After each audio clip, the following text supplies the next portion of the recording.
নমস্কার প্রিয় দর্শকবৃন্দ। আজকের এই ভিডিওটি শুরু করার আগে আমি আপনাদের কাছে একটি খুব সাধারণ কিন্তু গভীর প্রশ্ন রাখতে চাই। আপনি কি কখনো এমন সময়ের মধ্যে দিয়ে গেছেন যখন মনে হয়েছে সব কিছু আপনার বিপরীত দিকে যাচ্ছে? যতই চেষ্টা করছেন ততই যেন জীবন কঠিন হয়ে উঠছে। মানুষ আপনাকে ভুল বুঝছে, পরিস্থিতি আপনার নিয়ন্ত্রণে নেই, আর মনে মনে আপনি বারবার ভগবানের কাছে প্রশ্ন করছেন, হে ভগবান, আমি কি এমন ভুল করলাম? হিন্দু ধর্ম বলে এই প্রশ্ন ওঠা মানেই আপনি ভুল পথে নন, বরং আপনি এক বিশেষ সময়ের মধ্যে দিয়ে যাচ্ছেন। আমাদের শাস্ত্রে বলা হয়েছে ভগবান কাউকে হঠাৎ কষ্ট দেন না, তিনি আগে ইঙ্গিত দেন, শিক্ষা দেন, তারপর পরীক্ষা নেন। এই পরীক্ষার উদ্দেশ্য কখনো মানুষকে ভেঙে দেওয়া নয়, বরং মানুষের ভেতরের শক্তি, ধৈর্য আর বিশ্বাসকে জাগিয়ে তোলা। ঠিক যেমন অর্জুন যুদ্ধক্ষেত্রে ভেঙে পড়েছিলেন, কিন্তু সেই মুহূর্তেই শ্রীকৃষ্ণ তাকে গীতা উপদেশ দিয়েছিলেন। আজকের এই ভিডিওতে আমরা জানব সেই গুরুত্বপূর্ণ লক্ষণগুলো, যেগুলো দেখলেই বুঝবেন ভগবান নিজেই আপনাকে পরীক্ষা করছেন। ভিডিও শুরু করার আগেই আপনাদের কাছে একটি ছোট্ট অনুরোধ। এই ধরনের ধর্মীয় ও জীবনবোধমূলক ভিডিও যদি আপনার ভালো লাগে, তাহলে এখনই ভিডিওটিতে একটি লাইক দেবেন, আপনার অনুভূতি কমেন্টে লিখে জানাবেন, আর পরিবারের ও বন্ধুদের সাথে শেয়ার করবেন। এমন আরও ভিডিও পেতে আমাদের চ্যানেল ধর্ম সেতুকে সাবস্ক্রাইব করে পাশে থাকা ঘণ্টা চিহ্নটি চাপতে ভুলবেন না। এবার চলুন জেনে নেওয়া যাক ভগবানের পরীক্ষার 7টি লক্ষণ। 1. হঠাৎ করে জীবনে কষ্ট বেড়ে যাওয়া। ভগবান যখন কাউকে পরীক্ষা করেন, তখন প্রথম যে লক্ষণটি দেখা যায় তা হল হঠাৎ করে জীবনে কষ্ট বেড়ে যাওয়া। এক সময় যে জীবনটা স্বাভাবিক মনে হচ্ছিল, সেখানে অজানা কারণে সমস্যা আসতে শুরু করে। ছোট ছোট বিষয়েও মন খারাপ হয়, কাজের জায়গায় চাপ বাড়ে, সম্পর্কের মধ্যে ভুল বোঝাবুঝি তৈরি হয়। মনে হয় যেন চারদিক থেকে জীবন আপনাকে চেপে ধরছে। কিন্তু শাস্ত্র বলে এই সময়টাই আসলে সবচেয়ে গুরুত্বপূর্ণ সময়। হিন্দু ধর্মে বলা হয়েছে ভগবান কখনো দুর্বল মানুষকে বড় দায়িত্ব দেন না, তিনি আগে মানুষকে কষ্টের ভেতর দিয়ে প্রস্তুত করেন। এই কষ্ট আসলে মানুষের সহনশীলতা পরীক্ষা করার উপায়। আপনি এই কষ্টে ভেঙে পড়বেন নাকি নিজের ভেতরের শক্তিকে চিনবেন, এই সিদ্ধান্তটাই ভগবান দেখতে চান। তাই এই সময়ে যারা অভিযোগ না করে ধৈর্য ধরে, তারাই পরীক্ষায় উত্তীর্ণ হয়। অনেক সময় দেখা যায় আপনি ভালো কাজ করছেন, তবুও ফল পাচ্ছেন না। এতে হতাশ হওয়া খুব স্বাভাবিক। কিন্তু মনে রাখবেন, গীতায় শ্রীকৃষ্ণ বলেছেন, কর্ম তোমার অধিকার, ফল নয়। ফল দেরিতে এলেও তা কখনো বৃথা যায় না। এই কষ্ট আপনাকে শেখায় কিভাবে মানুষকে বুঝতে হয়, কিভাবে নিজের ওপর বিশ্বাস রাখতে হয়, আর কিভাবে ভগবানের ওপর সম্পূর্ণ ভরসা করতে হয়।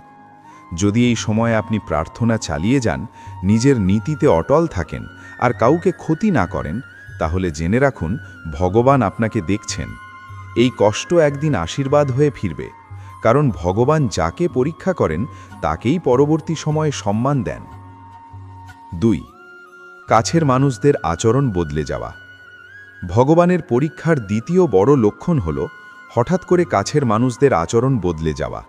যাদের ওপর আপনি সবচেয়ে বেশি ভরসা করতেন, তারা আপনাকে বুঝতে চায় না। কেউ কথা কমিয়ে দেয়, কেউ অবহেলা করে, কেউ আবার দূরে সরে যায়। এতে মনে হয় আমি কি একাই হয়ে যাচ্ছি? কিন্তু শাস্ত্র বলে এই একাকিত্ব ভগবানের একটি শিক্ষা। হিন্দু ধর্মে বলা হয়েছে ভগবান প্রথমে মানুষকে মানুষের ওপর নির্ভরতা থেকে মুক্ত করেন, তারপর নিজের দিকে টেনে নেন। কাছের মানুষরা যখন দূরে সরে যায়, তখন মানুষ বাধ্য হয় নিজের ভেতরের জগতের দিকে তাকাতে। এই সময়ে মানুষ বুঝতে শেখে সব সম্পর্ক স্থায়ী নয়, কিন্তু ভগবানের সাথে সম্পর্কটাই চিরন্তন। এই লক্ষণটি খুব কষ্টের, কারণ মানুষ আবেগের প্রাণী। কিন্তু মনে রাখবেন, শ্রীকৃষ্ণ নিজেও মহাভারতে অনেক সময় একা ছিলেন। সবাই পাশে থাকেনি, তবুও তিনি ধর্মের পথ ছাড়েননি।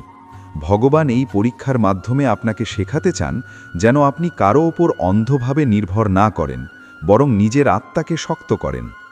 যদি এই সময় আপনি কাউকে ঘৃণা না করেন, কাউকে দোষ না দেন, আর নিজের চরিত্র ঠিক রাখেন, তাহলে বুঝবেন আপনি পরীক্ষায় সঠিক পথে আছেন। ভগবান মানুষের মুখোশ খুলে দেন যেন আপনি সত্য আর মিথ্যার পার্থক্য বুঝতে পারেন।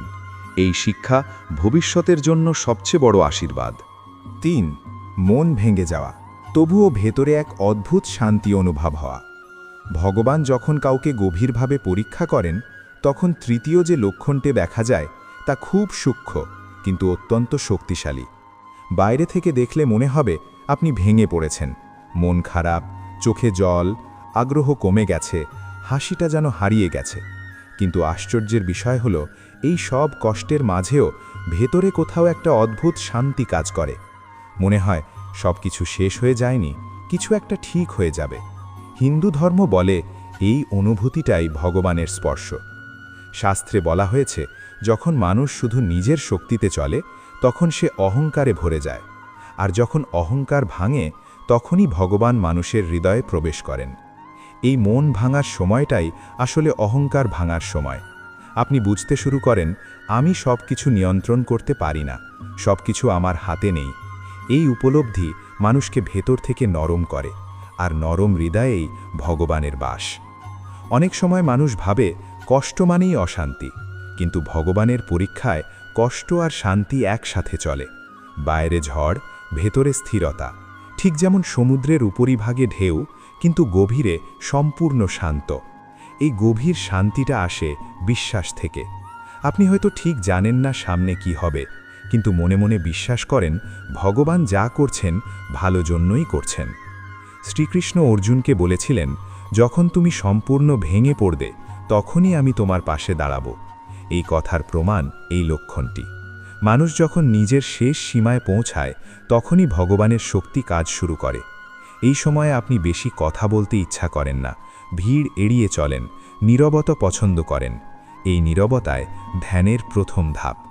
যদি আপনি লক্ষ্য করেন কষ্টের মধ্যেও আপনি কাউকে খারাপ চাইছেন না, বরং নিজের ভুলগুলো বুঝতে পারছেন, নিজের চরিত্র শুদ্ধ করতে চাইছেন, তাহলে নিশ্চিত থাকুন ভগবান আপনাকে ছেড়ে দেননি, তিনি আপনাকে ভেতর থেকে গড়ে তুলছেন।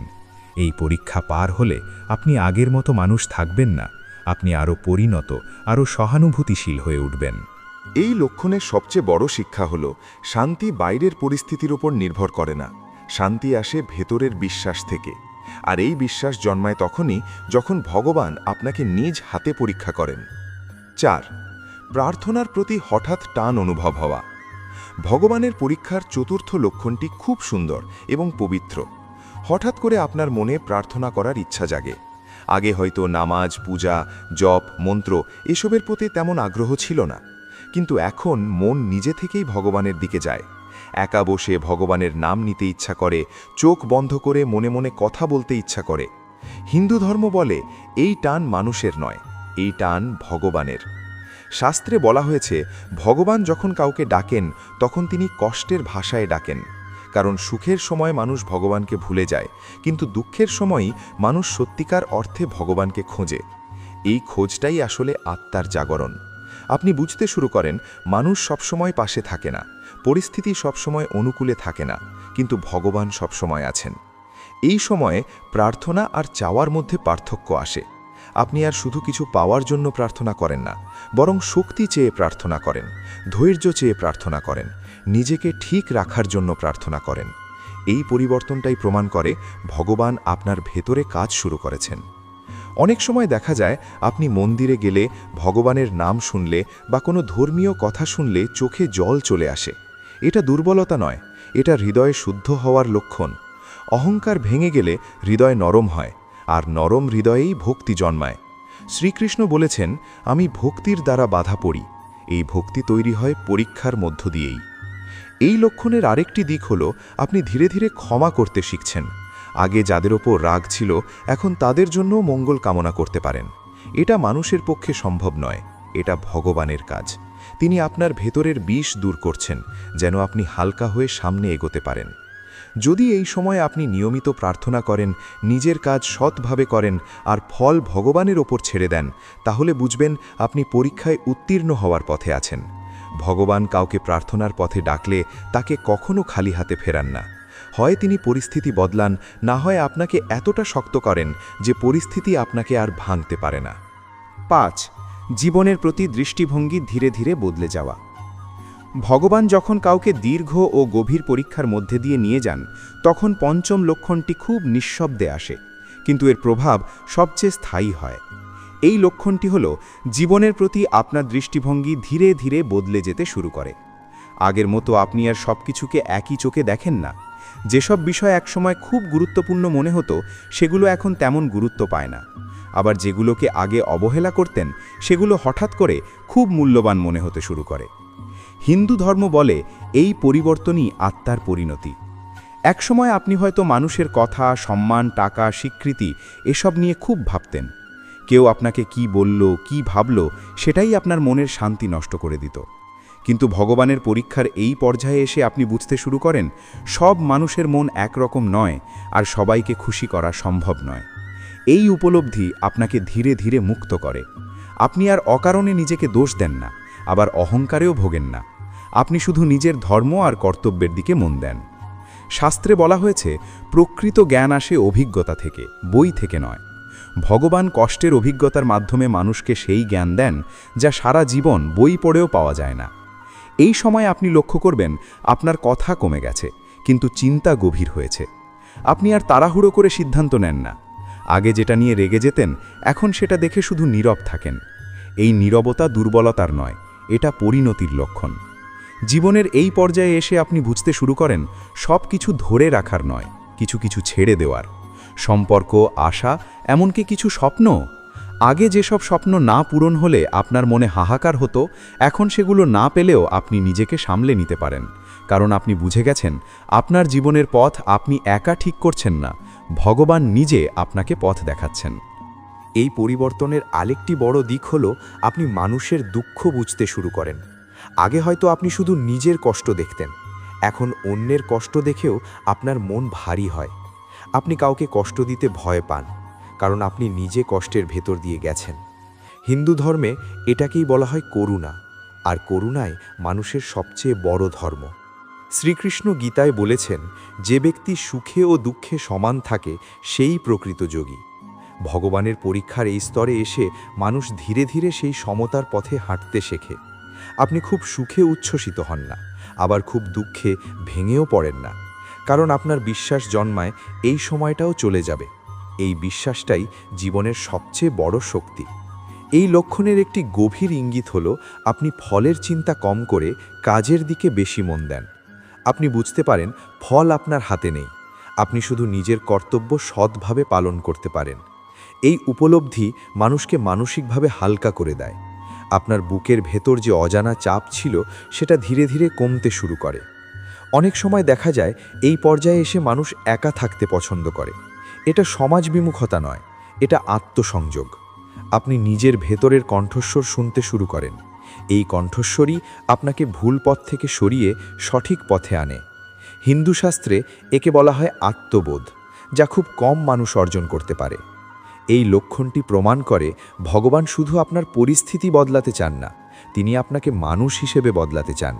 কারণ পরিস্থিতি বদলালেও মানুষ যদি আগের মতোই থাকে তাহলে আবার কষ্ট ফিরে আসে, কিন্তু মানুষ বদলে গেলে পরিস্থিতি আর তাকে ভাঙতে পারে না। এই পরিবর্তনটাই ভগবানের সবচেয়ে বড় আশীর্বাদ। যদি আপনি লক্ষ্য করেন আপনার জীবনে ধীরে ধীরে শান্ত গ্রহণযোগ্যতা আসছে, আপনি সব কিছুকে ভগবানের ইচ্ছা বলে মেনে নিতে শিখছেন আর নিজের চরিত্র ঠিক রাখার চেষ্টা করছেন, তাহলে নিশ্চিত থাকুন আপনি ভগবানের পরীক্ষার খুব গুরুত্বপূর্ণ ধাপে পৌঁছে গেছেন। এই ধাপ পার হলে জীবন আগের মতো আর থাকবে না, কিন্তু আপনি আরও স্থির, আরও গভীর, আরও আলোকিত মানুষ হয়ে উঠবেন। 6. একা হয়ে যাওয়া কিন্তু ভিতরে ভিতরে শক্ত হয়ে ওঠা। ভগবান যখন কাউকে জীবনের সবচেয়ে গভীর পরীক্ষার মধ্যে দিয়ে নিয়ে যান, তখন ষষ্ঠ লক্ষণটি আসে নিঃশব্দে, কিন্তু এর প্রভাব মানুষের আত্মার ওপর সবচেয়ে বেশি পড়ে। এই লক্ষণটি হলো মানুষ ধীরে ধীরে একা হয়ে যেতে থাকে। চারপাশে মানুষ থাকলেও মনে হয় কেউ আসলে আপনাকে পুরোটা বুঝছে না। কথা বলার লোক আছে, কিন্তু মনের কথা বলার মানুষ নেই। এই একাকিত্ব খুব যন্ত্রণার, কিন্তু হিন্দু ধর্ম বলে এই একাকিত্ব এই আত্মার প্রকৃত বিদ্যালয়। মানুষ সাধারণত একা হতে ভয় পায়, কারণ একা মানে নিজের মুখোমুখি হওয়া। ভগবান যখন কাউকে পরীক্ষা করেন, তখন তিনি মানুষের চারপাশের কোলাহল ধীরে ধীরে সরিয়ে দেন, যেন মানুষ নিজের ভেতরের কণ্ঠস্বর শুনতে পায়। শাস্ত্রে বলা হয়েছে আত্মজ্ঞান কখনো ভিড়ের মধ্যে আসে না, আত্মজ্ঞান আসে নীরবতায়। এই নীরবতার মধ্যেই ভগবান মানুষের সাথে কথা বলেন। এই সময়ে আপনি লক্ষ্য করবেন আগের মতো গল্প, আড্ডা, হাসি এসব আর টানে না। যেগুলো একসময় আনন্দ দিত সেগুলো এখন ফাঁকা মনে হয়। এটা বিষণ্ণতা নয়, এটা ভেতরের পরিবর্তন। আপনার আত্মা এখন গভীর কিছু খুঁজছে।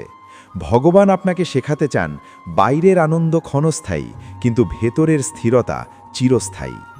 শ্রীকৃষ্ণ নিজেও এই একাকিত্বের পথ দিয়ে গেছেন। মহাভারতের যুদ্ধের আগে তিনি জানতেন শেষ পর্যন্ত তিনি একাই থাকবেন। তবুও তিনি ধর্মের পথ ছাড়েননি, কারণ ভগবান জানেন সত্যের পথে চললে একা হতে হয়। এই একাকিত্ব কোনো অভিশাপ নয়, এটা নির্বাচিত হওয়ার লক্ষণ। এই পর্যায়ে এসে মানুষ ধীরে ধীরে শক্ত হতে শুরু করে। বাইরে থেকে মনে হয় আপনি চুপচাপ, শান্ত, হয়তো একটু দূরে থাকা মানুষ, কিন্তু ভেতরে ভেতরে আপনি আগের চেয়ে অনেক বেশি দৃঢ়।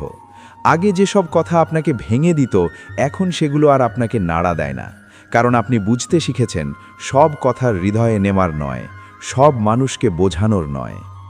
এই শক্তি আসে কষ্ট সহ্য করার মধ্য দিয়ে। ভগবান কখনো সরাসরি শক্তি দেন না, তিনি পরিস্থিতি দেন, আর পরিস্থিতির মধ্য দিয়ে শক্তি জন্মায়। আপনি হয়তো বুঝতেই পারেন না, কিন্তু এই সময়ে আপনার ধৈর্য বেড়ে যায়, সহনশীলতা বেড়ে যায়, আর সিদ্ধান্ত নেওয়ার ক্ষমতা স্পষ্ট হয়। এই পরিবর্তনটাই প্রমাণ করে ভগবান আপনাকে পরবর্তী স্তরের জন্য প্রস্তুত করছেন। এই একাকিত্বের সময়ে আপনি প্রার্থনাকে অন্যভাবে অনুভব করেন। ভগবানের সাথে আপনার সম্পর্ক আর আনুষ্ঠানিক থাকে না, সেটা হয়ে ওঠে ব্যক্তিগত। আপনি আর ভগবানকে দূরের কেউ মনে করেন না, বরং মনে হয় তিনি আপনাকে দেখছেন, শুনছেন। এই অনুভূতিটা আসে তখনই যখন মানুষ একা হয়ে ভেতরের দিকে তাকায়। হিন্দু ধর্মে বলা হয়েছে গুরু সবসময় মানুষ রূপে আসেন না, অনেক সময় কষ্টই গুরু হয়ে আসে। এই একাকিত্ব আসলে সেই গুরু যে আপনাকে শেখায় নিজের ওপর দাঁড়াতে। আপনি ধীরে ধীরে বুঝতে শেখেন মানুষ পাশে থাকবে কিনা সেটা নিশ্চিত নয়, কিন্তু আপনার চরিত্র আর কর্ম সব সময় আপনার সাথে থাকবে। এই লক্ষণের আরেকটি গভীর দিক হল আপনি আর কাউকে প্রয়োজনের জন্য ভালোবাসেন না, আপনি ভালোবাসেন বুঝে, অনুভব করে। আপনি কাউকে আঁকড়ে ধরেন না, কারণ আপনি জানেন যা থাকার তা থাকবে, যা যাওয়ার তা যাবে। এই গ্রহণযোগ্যতায় মানসিক মুক্তি দেয়। এই সময়ে অনেক মানুষ ভাবে আমি কি ভুল পথে চলছি, কিন্তু আসলে উল্টোটা। এই পথ খুব কম মানুষই হাঁটে, কারণ এই পথে হাঁটতে সাহস লাগে। ভগবান দুর্বল মানুষকে এই পথে ডাকেন না, তিনি ডাকেন তাদের যাদের দিয়ে ভবিষ্যতে অন্যদের পথ দেখাবেন। শাস্ত্রে বলা হয়েছে যে মানুষ একা দাঁড়াতে শিখেছে সে আর কখনো ভেঙে পড়ে না, কারণ তার শক্তির উৎস বাইরে নয়, ভেতরে। এই ভেতরের শক্তি তৈরি হয় ভগবানের পরীক্ষার মধ্য দিয়েই। আপনি হয়তো আজ একা, কিন্তু এই একাকিত্বই আপনাকে এমন মানুষ বানাবে যার উপস্থিতিতে অন্যরা শান্তি পাবে। এই লক্ষণের শেষ শিক্ষা হল ভগবান আপনাকে মানুষের ভরসা থেকে সরিয়ে নিজের ভরসার দিকে আনছেন, কারণ মানুষ সীমাবদ্ধ, কিন্তু ভগবান অসীম। যখন আপনি এই সত্য বুঝতে পারেন, তখন আর কোনো কষ্ট আপনাকে পুরোপুরি ভাঙতে পারে না। যদি আজ আপনার জীবন এমন এক পর্যায়ে থাকে যেখানে আপনি একা, কম কথা বলেন, গভীরভাবে ভাবেন আর নিজের চরিত্র ঠিক রাখার চেষ্টা করেন, তাহলে নিশ্চিত থাকুন আপনি ভগবানের পরীক্ষার খুব উচ্চ স্তরে পৌঁছে গেছেন। এই পরীক্ষা শেষ হলে আপনি শুধু সুখ পাবেন না, আপনি এমন এক মানুষ হবেন যাকে দেখে অন্যরা বিশ্বাস করতে শিখবে যে ভগবান সত্যিই আছেন। 7. সব কিছু ছেড়ে দেওয়ার মানসিকতা আসা, কিন্তু ধর্ম ও ন্যায় ছেড়ে না দেওয়া। ভগবানের পরীক্ষার সপ্তম ও শেষ লক্ষণটি সবচেয়ে গভীর, সবচেয়ে কঠিন এবং সবচেয়ে পবিত্র। এই লক্ষণটি আসে তখন যখন মানুষ জীবনের অনেক কিছু হারিয়ে ফেলে, অনেক কিছু সহ্য করে, অনেক কষ্টের ভেতর দিয়ে যায়, আর এক সময় এসে তার ভেতরে এক অদ্ভুত অনুভূতি জন্মায়, সব কিছু ছেড়ে দিতে ইচ্ছা করে।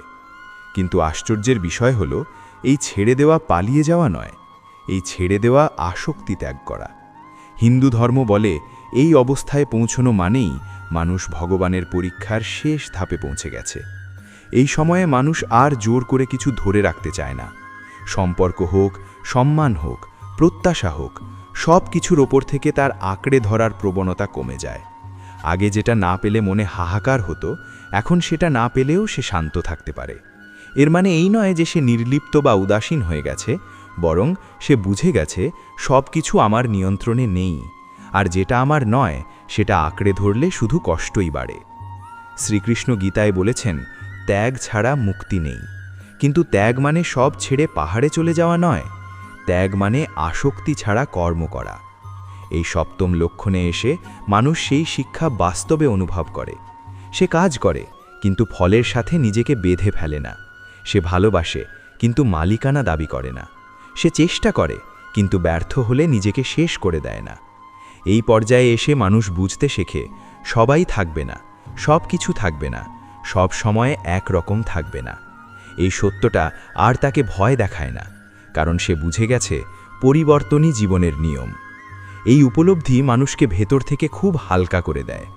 বুকের ভেতর যে চাপ, যে ভয়, যে অনিশ্চয়তা, সেগুলো ধীরে ধীরে গলে যায়। এই লক্ষণের একটি গুরুত্বপূর্ণ দিক হল, মানুষ সব কিছু ছেড়ে দিতে চাইলেও ধর্ম ও ন্যায় ছেড়ে দেয় না।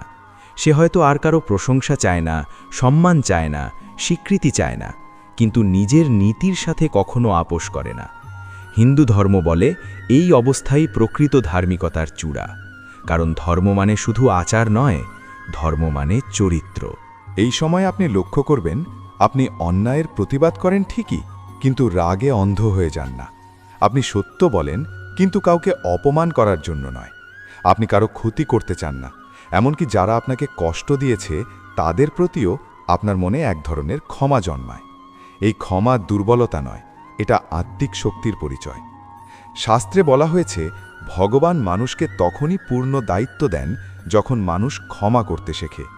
কারণ যে মানুষ প্রতিশোধ পরায়ণ সে শক্তি পেলে ধ্বংস করে, আর যে মানুষ ক্ষমাশীল সে শক্তি পেলে রক্ষা করে।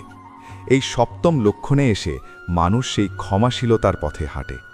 এই পর্যায়ে এসে অনেক মানুষ ভাবে, আমি কি জীবনের প্রতি আগ্রহ হারাচ্ছি? কিন্তু আসলে উল্টোটা ঘটে। আপনি জীবনের প্রতি আগ্রহ হারান না, আপনি জীবনের মায়া হারান। এই দুয়ের মধ্যে পার্থক্য আছে। মায়া ছুটলে জীবন আরও স্পষ্ট হয়। আপনি ছোট ছোট বিষয়ের মধ্যেই আনন্দ খুঁজে পান, একটু শান্তি, একটু প্রার্থনা, একটু সৎ কাজ।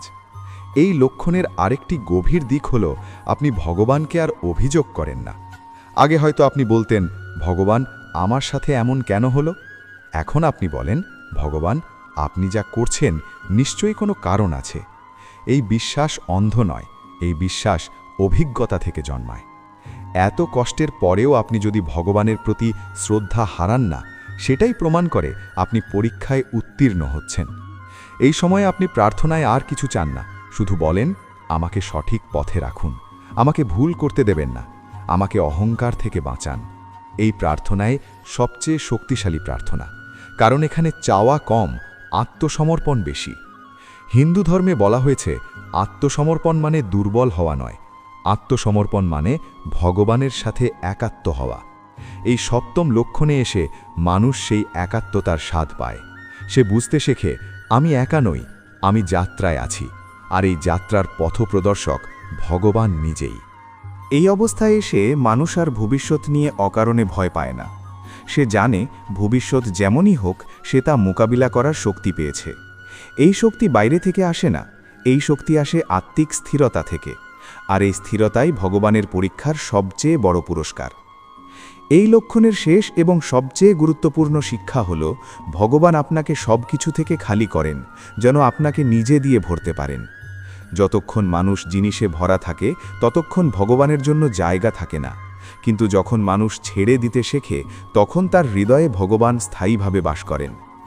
যদি আজ আপনার জীবনে এমন এক অনুভূতি কাজ করে যেখানে আপনি আর কিছু জোর করে চান না, কিন্তু সঠিক পথে থাকতে চান, নিজের ধর্ম ও ন্যায় ছাড়তে চান না, আর ভগবানের উপর শান্তভাবে ভরসা রাখতে পারেন, তাহলে নিশ্চিত থাকুন আপনি ভগবানের পরীক্ষার শেষ ধাপে পৌঁছে গেছেন। এই ধাপের পর আর পরীক্ষা থাকে না, থাকে শুধু দায়িত্ব, আর সেই দায়িত্ব হল নিজে আলো হয়ে অন্যদের পথ দেখানো। এই পর্যায়ে এসে মানুষ নিজের জীবনের ঘটনাগুলোকে আর বিচ্ছিন্ন বলে মনে করে না। আগে যেগুলোকে সে দুর্ভাগ্য, শাস্তি বা অন্যায় বলে ভাবত, এখন সেগুলোকেই সে শিক্ষা হিসেবে দেখতে শেখে। সে বুঝতে পারে একটা কষ্ট আরেকটা কষ্টের সাথে যুক্ত ছিল, আর সব কষ্ট মিলেই তাকে এই জায়গায় এনে দাঁড় করিয়েছে। হিন্দু ধর্মে বলা হয়েছে, জীবনে কিছুই আকস্মিক নয়, প্রতিটি ঘটনা মানুষের কর্মফলের সাথে জড়িত, আর প্রতিটি কর্মফল মানুষকে পরিণতির দিকে নিয়ে যায়। এই অবস্থায় এসে মানুষ আর নিজের অতীতকে ঘৃণা করে না। সে বলে না আমার জীবন নষ্ট হয়ে গেছে, বরং সে ভাবে এই পথ না চললে আমি হতে পারতাম না। এই দৃষ্টিভঙ্গির পরিবর্তনটাই ভগবানের পরীক্ষার বড় সাফল্য, কারণ অতীতকে মেনে নিতে পারা মানেই নিজের আত্মাকে মেনে নেওয়া। আর যে মানুষ নিজেকে মেনে নিতে পারে সে আর কাউকে হিংসা করে না, কারো সাথে তুলনা করে না। এই সময়ে মানুষের ভিতরের অহংকার প্রায় সম্পূর্ণ ভেঙে যায়। সে আর নিজেকে বিশেষ বা অন্যদের থেকে বড় ভাবতে চায় না, আবার নিজেকে ছোটও মনে করে না। সে নিজেকে শুধু একজন যাত্রী হিসেবে দেখে, যে নিজের ধর্ম পালন করতে করতে পথ চলছে। এই ভারসাম্যটাই আত্মিক পরিপক্কতা। শাস্ত্রে বলা হয়েছে যে নিজেকে না বড় মনে করে না ছোট মনে করে সেই সত্যজ্ঞানী। এই সপ্তম লক্ষণের আরেকটি গভীর দিক হল মানুষ ধীরে ধীরে বিচার করা ছেড়ে দেয়। আগে সে মানুষকে ভালো খারাপ ঠিক ভুলের পাল্লায় মাপত। এখন সে বুঝতে শেখে প্রত্যেক মানুষ নিজের যুদ্ধ লড়ছে। এই বোঝাপড়া থেকে করুণা জন্মায়, আর করুণাই ভগবানের সবচেয়ে প্রিয় গুণ। কারণ ভগবান কাউকে ঘৃণা করেন না, তিনি শুধু শিক্ষা দেন। এই পর্যায়ে এসে আপনি লক্ষ্য করবেন আপনার রাগ আগের মতো তীব্র হয় না। কষ্ট পেলে হয়, কিন্তু সেটা দীর্ঘস্থায়ী হয় না, কারণ আপনি বুঝে গেছেন রাগ করে নিজেরই ক্ষতি হয়। এই উপলব্ধি বই পড়ে আসে না, এই উপলব্ধি আসে ভোগান্তির মধ্য দিয়ে। আর যেটা ভোগান্তির মধ্য দিয়ে আসে সেটা কখনো সহজে হারায় না। এই সপ্তম লক্ষণে এসে মানুষ জীবনের গতি ধীর করে। সে আর অযথা দৌড়ায় না। সে জানে দৌড়ে কিছু পাওয়া যায় না, ঠিক পথে হাঁটলেই যথেষ্ট। এই ধীরতা অলসতা নয়, এটা সচেতনতা। আপনি এখন কথা বলার আগে ভাবেন, সিদ্ধান্ত নেওয়ার আগে ভাবেন, কাউকে বিচার করার আগে ভাবেন। এই ভাবনাই প্রমাণ করে ভগবান আপনার বুদ্ধিকে শুদ্ধ করছেন। এই অবস্থায় এসে মানুষের ভেতরে একটা স্থির বিশ্বাস জন্মায়, যা হবে ঠিকই হবে। এই বিশ্বাস ভাগ্যের ওপর ছেড়ে দেওয়া নয়, এই বিশ্বাস ভগবানের উপর ভরসা।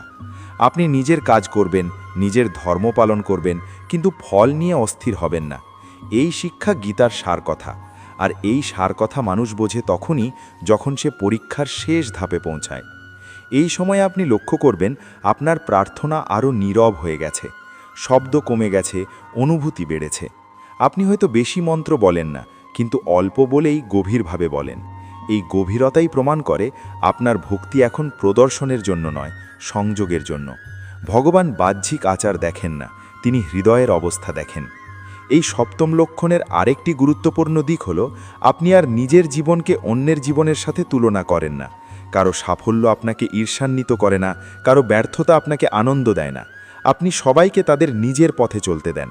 এই উদাসীনতা নয়, এই সম্মান। আপনি জীবনকে তার নিজের নিয়মে চলতে দেন। এই পর্যায়ে এসে অনেক সময় মানুষ অল্পতেই খুশি হতে শেখে। বড় কিছু না পেলেও সে কৃতজ্ঞ থাকে। একটু শান্ত ঘুম, একটু নির্ভার মন, একটু সৎ কাজ, এসবই তার কাছে বড় আশীর্বাদ মনে হয়। এই কৃতজ্ঞতাই মানুষকে ভেতর থেকে ধনী করে তোলে। শাস্ত্রে বলা হয়েছে, যে কৃতজ্ঞ হতে পারে সে কখনো দারিদ্র্য অনুভব করে না। এই সপ্তম লক্ষণের গভীরে আরেকটি সত্য লুকিয়ে আছে। ভগবান এখন আপনাকে ব্যবহার করতে চান। ব্যবহার মানে শোষণ নয়, ব্যবহার মানে উদ্দেশ্য দেওয়া। এত কষ্ট, এত শিক্ষা, এত পরিবর্তন সবই বৃথা যায় না। ভগবান এমন মানুষকেই বেছে নেন যারা ভেঙে আবার দাঁড়াতে শিখেছে, কারণ তারাই অন্যদের ভাঙা অবস্থায় বুঝতে পারে। এই অবস্থায় এসে আপনি হয়তো খেয়াল করবেন মানুষ অজান্তেই আপনার কাছে শান্তি খুঁজে পায়। তারা আপনার সাথে কথা বলতে ভালোবাসে, আপনার পাশে বসে হালকা অনুভব করে। আপনি কিছু বলেন না, তবুও মানুষ সান্ত্বনা পায়। এটাই আত্মিক শক্তির লক্ষণ। এই শক্তি চেঁচিয়ে আসে না, এটা নীরবে কাজ করে। এই সপ্তম লক্ষণের শেষ দিকে এসে মানুষ এক অদ্ভুত নির্ভয়তা অনুভব করে।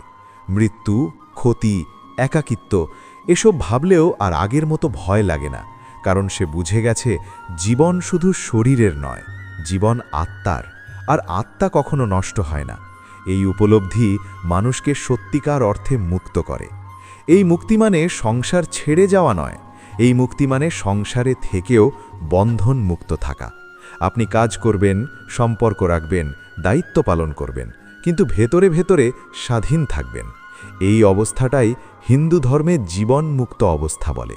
যদি আজ আপনার জীবনে এমন এক জায়গা আসে যেখানে আপনি আর কিছু জোর করে চান না, কাউকে জোর করে ধরে রাখেন না, নিজের ধর্ম ও ন্যায় আঁকড়ে ধরে শান্তভাবে চলতে পারেন আর ভগবানের প্রতি কৃতজ্ঞ থাকতে পারেন, তাহলে জেনে রাখুন আপনি শুধু পরীক্ষায় উত্তীর্ণ হননি, আপনি ভগবানের উদ্দেশ্যের অংশ হয়ে উঠেছেন। এই অবস্থার পর আর ভগবান মানুষকে ভাঙেন না, এরপর তিনি মানুষকে দায়িত্ব দেন, আর সেই দায়িত্ব হল নিজের আলো দিয়ে অন্যদের অন্ধকারে একটু পথ দেখানো।